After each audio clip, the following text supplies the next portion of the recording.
아버지, 너무나 그리워하시던 고향 영월에 제가 가겠습니다. 아버지가 남긴 쪽지는 단 한 줄이었습니다. 청령포, 가보고 싶다. 아버지가 돌아가신 지 사흘이 지난 날, 저는 유품 상자 맨 밑에서 그 쪽지를 발견했습니다.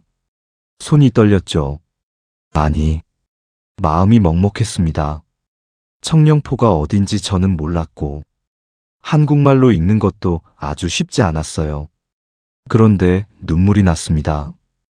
2026년 4월, 영화 왕과 사는 남자가 1650만 관객을 돌파하며 장기 흥행을 이어갔고, 역대 한국 영화 흥행 2위에 등극했습니다. 영화 이야기는 태평양을 건넜어요. 넷플릭스를 통해 북미와 유럽의 거실로 조용히 흘러들어가 한국 역사 몰라도 눈물 난다며 해외 관객들에게도 커다란 반향을 일으키고 있었죠. 그리고 그 봄, 저는 아버지의 살아생전 소원이셨던 곳 청령포를 가기 위해 한국행 비행기표를 끊었습니다. 제 이름은 제임스 박, 52살, 뉴저지에서 회계법인을 운영하는 한국계 미국인 2세입니다. 한국말은 어설프게 합니다. 된장찌개는 좋아하는데 김치찌개는 아직도 좀 맵죠. 그런 제가 아버지 영정사진과 낡은 쪽지 한 장을 품에 안고 강원도 작은 고을로 향했습니다. 살아계실 때 함께 가지 못한 그 길을 혼자서요. 여러분은 혹시 이런 적 있으십니까? 다음에 같이 가자. 다음에 한번 모시고 가야지. 그런데 그 다음이 끝내 오지 않은 적 말입니다. 오늘 들려드리는 제 이야기가 바로 그 이야기입니다. 회한과 아픔, 그리고 화해의 이야기이기도 하죠. 제 아버지 박성수 씨는 1945년생입니다. 강원도 영월 인근 작은 산골 마을에서 태어났죠. 6살에 6.25 전쟁을 겪었습니다. 일사후퇴 때 가족이 흩어졌고 그 혼란 속에서 부모님을 잃었어요. 고아가 됐습니다. 전쟁이 끝난 뒤에도 돌아갈 집이 없었어요. 강원도 산골, 무너진 집터만 남아 있었으니까요. 그리고 20살의 박성수 씨는 무작정 미국행 배에 올랐습니다. 가진 거라고는 낡은 가방 하나, 그리고 강원도 사투리뿐이었죠. 뉴저지 공장에서 일을 시작했습니다. 영어는 몸으로 먼저 배웠어요. 낮에는 기계 앞에 서고, 밤에는 영어 교재를 붙들었죠. 손이 트고 허리가 굽어가면서도 아버지는 불평 한마디 하지 않으셨습니다. 그런 아버지에게 딱 하나, 혼자 있을 때마다 중얼거리는 이름이 있었어요. 청령포. 제가 어릴 때부터 들어온 그 이름입니다. 저녁 식사 자리에서 주말 아침 커피를 마시면서 아버지는 꼭 그 이름을 꺼내셨어요. 한 번은 토요일 저녁이었습니다. 어머니가 끓여주신 된장찌개의 냄새가 식탁에 가득했고, 저는 한 손으로 숟가락을 들고 다른 손으로는 휴대폰을 만지고 있었죠. 아버지는 한참 말이 없으시다가 국그릇을 내려놓고 조용히 말씀하셨어요. 강원도 영월에 청령포라고 있어. 거기 꼭 한번 가봐야 하는데. 저는 대수롭지 않게 대답했습니다. 아, 그래요? 나중에 시간 되면 같이 가요. 아버지는 제 얼굴을 잠깐 보시더니 그냥 웃으셨어요. 그래, 그러자꾸나. 그때 저는 몰랐습니다. 그 짧은 대화가 아버지한테는 지나가는 말이 아니라 오래 품고 있던 마음의 문을 겨우 열어 보여준 순간이었다는 걸요. 어릴 때는 아버지 고향 마을 이름인 줄 알았습니다.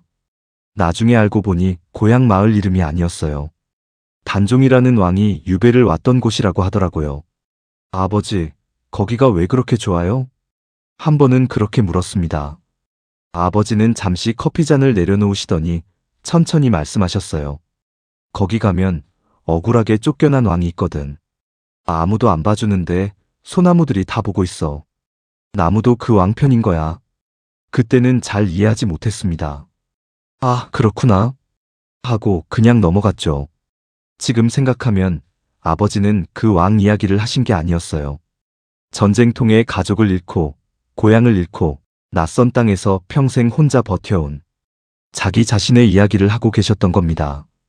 단종처럼 쫓겨난 사람, 단종처럼 아무도 봐주지 않는 곳에서 혼자 버텨낸 사람.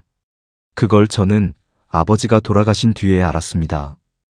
아버지가 그 말을 반복하실 때 그냥 흘려들었고 그 이야기 속에 평생 못 꺼낸 마음이 담겨 있는 줄 그때는 미처 몰랐었죠. 아버지가 청령포를 입에 올릴 때마다 그냥 웃고 넘겼어요. 아버지, 이번 추수감사절에 한국 한번 가요. 청령포도 가고. 그래, 그러자꾸나. 저는 그 약속을 3번 했습니다. 그리고 3번 모두 지키지 못했죠. 첫 번째는 정말 바빴습니다. 세금 시즌이라 사무실 불이 새벽까지 꺼지지 않았고 저는 그게 어쩔 수 없는 일이라고 생각했어요. 두 번째는 사실 못 갈 이유만 있었던 건 아니었습니다. 아이들 학교 행사와 집안 일정이 겹치긴 했지만 마음만 먹으면 며칠은 뺄 수 있었죠. 그런데 늘 그랬듯이 급한 일부터 먼저 고르고 아버지와의 약속은 뒤로 미뤘습니다. 그리고 3번째는 약속을 잡기도 전에 아버지가 먼저 쓰러지셨습니다. 저는 미국에서 나고 자란 2세입니다. 한국말은 할 줄 알아요. 하지만 감정을 표현하는 말은 영어가 더 편하죠. I love you, Dad. 이 말은 할 수 있었습니다. 그런데 이상하게도 아버지, 사랑해요. 이 말은 어쩐지 어색해서 한 번도 제대로 못했어요. 아버지와 저 사이에는 언어만 거리가 있던 게 아니었습니다. 아버지 박성수 씨는 감정을 표현하는 법을 모르는 분이었어요. 평생 억척스럽게 살아오셨으니까요. 공장에서 식당으로, 식당에서 세탁소로, 뼈 빠지게 일해서 저를 대학까지 보내셨습니다. 그런데 그 과정에서 아버지와 제가 함께 앉아 그냥 이야기를 나눈 시간이 얼마나 있었던가 하고 기억을 더듬어 보면 야구 경기 한번 같이 간 적, 낚시 한번 같이 간 적, 그게 전부였습니다. 아버지는 늘 일하셨고 저는 늘 바빴거든요. 그게 이상하지 않았습니다. 우리 집의 일상이었으니까요. 그러다 아버지가 70이 넘어서부터 조금씩 달라지셨어요. 전화를 더 자주 하셨죠. 제임스, 요즘 어떻게 지내냐? 바빠요, 아버지. 나중에 전화 드릴게요. 밥은 먹고 다니냐? 네, 잘 먹어요. 아버지도 잘 드세요. 전화 통화는 늘 1분을 넘기지 않았습니다. 그리고 전화 끝에 아버지는 꼭 이 말씀을 하셨어요. 청령포 말이야, 한번 같이 가자꾸나. 저는 그때마다 네, 아버지. 다음에요. 했습니다. 여러분도 자녀한테서 그 말 들어보신 적 있으십니까? 다음에요. 그 말이 얼마나 긴 시간을 의미하는지, 다시는 꺼낼 수 없는 말이 될 수 있다는 것을 잘 모르는 자녀들의 가벼운 말. 저도 몰랐습니다. 아버지의 다음이 얼마 남지 않았다는 것을요. 전화가 온 건 화요일 새벽이었습니다. 누나였어요. 제임스, 아버지가 많이 안 좋아. 빨리 와. 그날 저는 로스앤젤레스에 출장 중이었어요. 뉴저지에 본사를 두었지만 로스앤젤레스 지사에 긴급한 일이 발생했고 오래된 거래처의 연간 감사 보고서 마감 건으로 급한 미팅이 있었거든요. 저는 순간 머릿속으로 계산했어요. 로스앤젤레스에서 뉴저지까지 비행시간 약 6시간. 내일 아침에 출발하면 오후에는 도착한다. 마감은 수요일이니까 오늘 밤 일을 끝내고 내일 아침 첫 비행기를 타면 돼. 그렇게 생각하니까 이상하게 마음이 조금 놓이는 것 같았어요. 지금 당장 달려가지 않아도 아직 늦지 않았다고 저는 저를 설득하고 있었던 겁니다. 어쩌면 누나가 놀라서 더 급하게 말하는 것일 수도 있다고 생각했어요. 아버지도 내가 일을 중간에 다 던지고 오는 걸 원하지는 않으실 거라고 혼자 그렇게 결론을 내렸죠. 하지만 지금 돌아보면 그건 판단이 아니라 익숙한 핑계였습니다. 저는 늘 그랬던 것처럼 가장 중요한 사람보다 가장 급한 일을 먼저 붙잡고 있었어요. 저는 누나에게 말했습니다. 내일 아침에 출발할게. 오늘 밤 일 좀 마무리하고. 누나가 잠시 침묵했어요. 빨리 와. 그 말만 하고 끊었습니다. 다음 날 아침 8시 공항에 도착했을 때 전화가 다시 왔어요. 누나 목소리가 달랐습니다. 제임스, 아버지 돌아가셨어. 탑승 게이트 앞 의자에 그대로 주저앉았습니다. 병원에 도착한 건 그로부터 7시간 뒤였어요. 중환자실 침대 위에 아버지가 누워 계셨습니다. 복도는 이상하리만큼 조용했습니다. 형광등 불빛은 너무 희었고 커튼 사이로 스며드는 소독약 냄새가 코끝에 남아 있었어요. 누나는 울다 지친 얼굴로 제 제 쪽을 한번 봤다가 아무 말 없이 고개를 숙였습니다. 아버지 손을 잡았어요. 차가웠습니다. 그 차가움이 손끝에서 끝나지 않고 그대로 제 가슴까지 올라오는 것 같았어요. 그 순간부터 제 가슴 한가운데 뾰족한 무엇인가가 박히는 것 같았습니다. 돌처럼 단단하고 칼처럼 차가운 것이. 장례를 치르고 아버지 물건을 정리하던 날이었습니다. 서랍 맨 밑에서 작은 종이 하나가 나왔어요. 아버지 글씨로 이렇게 적혀 있었죠. 청령포, 꼭 한번 가보고 싶다. 그 쪽지를 한참 들여다봤습니다. 아버지가 언제 쓰신 건지는 모릅니다. 언제부터 그 바람을 품고 계셨는지도 모르고요. 다만 한 가지는 알았습니다. 아버지는 마지막까지 청령포를 기다리고 계셨다는 것. 그리고 저는 그 기다림을 끝내 채워드리지 못했다는 것. 부모님이 원하시는 게 그렇게 작은 것이었는데 그 작은 것 하나 들어드리지 못한 채 보내드렸다는 것. 저는 그날 밤 처음으로 이제는 저를 바라보는 시선도 걸려오는 전화도 없는 아버지 사진 앞에서 컥컥 소리내며 울었습니다. 아무도 없는 빈방에서 혼자요. 아버지가 돌아가신 지 6달이 지났습니다. 저는 괜찮은 척 살았어요. 일도 했고 밥도 먹었고 주말에는 아이들과 농구도 했습니다. 그런데 밤이 문제였죠. 잠이 오지 않았어요. 새벽 2시, 3시. 천장을 보다가 핸드폰을 들다가 다시 천장을 보다가 그러던 어느 밤이었습니다. 무심코 켠 넷플릭스에서 영화 한 편이 눈에 들어왔어요. 그날도 잠이 오지 않았습니다. 새벽 2시가 조금 넘은 시간이었고 집안은 모두 잠들어 있었죠.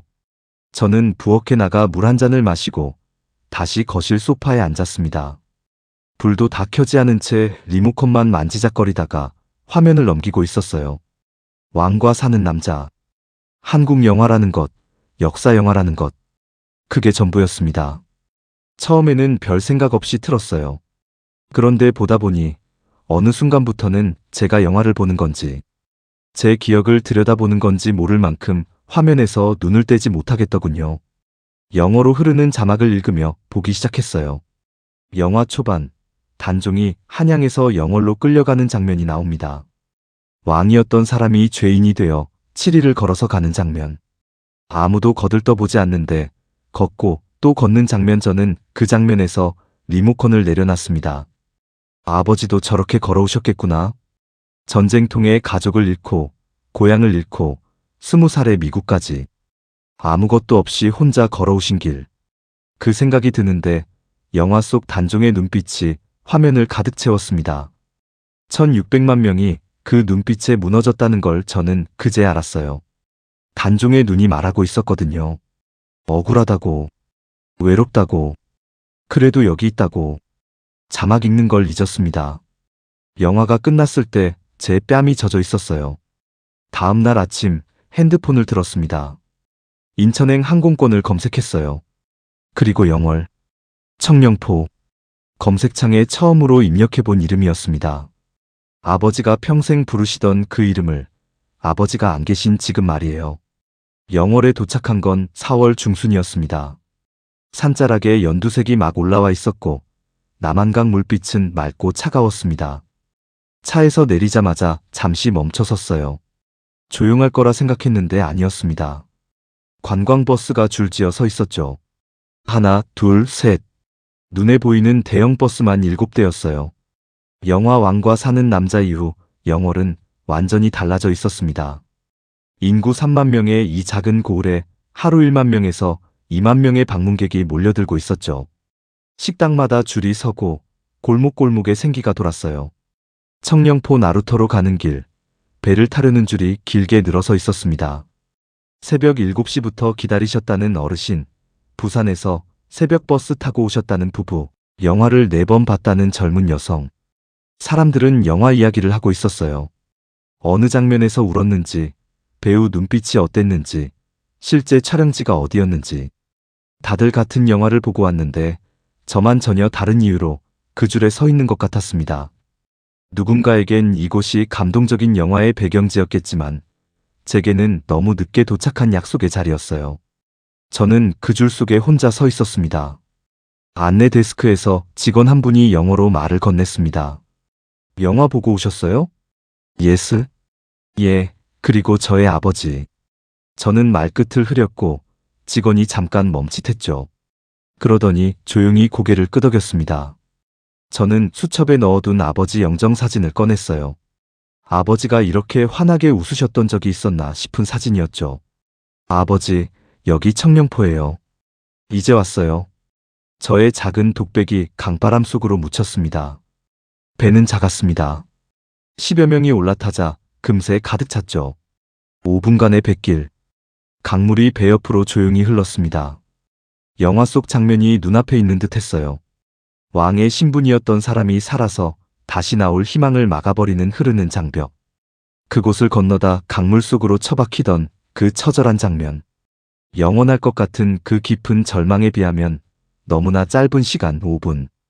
청령포에 발을 딛는 순간 저는 숨이 훅 멎는 듯 했어요. 강이 세 면을 감싸고 나머지 한 면은 절벽. 배를 타야만 들어올 수 있는 곳. 이곳에 단종이 갇혔습니다. 16살의 왕위를 빼앗기고 이 땅으로 끌려와 다시는 한양을 보지 못한 소년왕. 그런데 이상한 건 지금 이곳은 감옥처럼 느껴지지 않았다는 거예요. 100년에서 600년 된 소나무 700그루가 병풍처럼 둘러서 있었습니다. 그 소나무들이 마치 단종을 지키고 서 있는 것처럼 보였습니다. 해설사 선생님이 설명해 주셨습니다. 이 소나무들은 다 고유 번호가 있어요. 나무 한 그루 한 그루를 지금도 철저히 관리합니다. 수백 년 동안 단종 곁을 지켜온 나무들이거든요. 소나무를 올려다 봤습니다. 그러다 한 나무 앞에서 발길이 멈췄어요. 단종이 머물던 집터 쪽을 향해 절하듯 굽어진 소나무. 충절송. 임금이 계셨던 자리를 향해 수백 년 동안 고개를 숙이고 있는 나무입니다. 보통 집안에 저런 나무가 있으면 잘라버려요. 집안에 우환이 든다고요. 근데 이 나무는 달라요.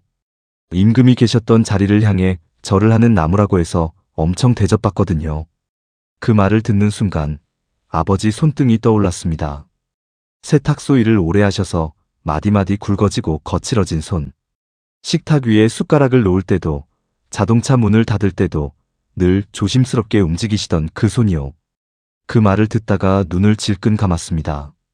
나무도 저렇게 절을 하는데 나는 아버지 임종 앞에 서 있지도 못했구나. 가슴이 쿵하고 무너졌습니다. 단종이 오열했다는 관음송 앞에 섰습니다. 단종이 하는 일을 다 보았고 통곡하는 소리를 들었다는 소나무예요. 이 소나무 틈 사이로 단종이 걸터 앉아서 매일 오열했다고 전해져요. 수백 년이 지난 지금도 이 나무는 그 소리를 기억하고 있는 것 같다고들 하죠. 저는 그 소나무 앞에서 아버지 사진을 꺼냈습니다. 한참을 들여다봤어요. 뉴저지 집 마당에서 김장 배추 옆에 쭈그려 앉아 찍은 사진. 환하게 웃고 계신 아버지. 눈물이 났습니다. 소리 없이요. 다음 날 장릉을 찾았습니다. 장릉은 단종이 묻혀있는 왕릉이에요. 충신 어몽도가 단종의 시신을 거두어 몰래 묻었던 바로 그 자리에 훗날 조성된 곳입니다. 해설사 선생님이 이야기를 시작하셨어요. 단종이 세상을 떠나던 그 밤. 아무도 나서지 않았습니다. 당시 단종의 시신을 건드리면 목숨이 위태로운 시절이었거든요. 권력 앞에서 사람들은 눈을 감아버렸습니다. 그때 나선 사람이 있었어요. 어몽도. 영월의 지방관리였습니다. 그는 밤을 틈타 강물에 떠내려가는 단종의 시신을 혼자 건져 올렸어요. 그리고 목숨을 걸고 몰래 땅에 묻었습니다. 후에 죄를 얻을지라도 나는 마땅히 예를 갖추어 묻을 것이다. 저는 그 말을 듣다가 걸음을 멈췄습니다. 후에 죄를 얻을지라도 그 한 줄이 제 가슴 한가운데를 정확히 꿰뚫었어요. 예를 갖추어 묻을 것이다. 나는 아버지를 예를 갖추어 보내드렸는가. 차가운 병원 침대. 더 이상 온기가 없을 때 비로소 잡은 아버지의 거친 손. 눈을 감았습니다. 어몽도는 목숨이 위태로운 시절에도 옆자리를 지켰죠. 저는 마감 보고서 때문에 그 자리를 지키지 못했습니다.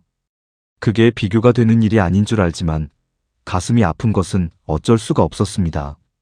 어몽도 정려각 앞에 섰습니다. 영조 임금이 그 충절을 기려 세운 비각에는 이렇게 새겨져 있었습니다.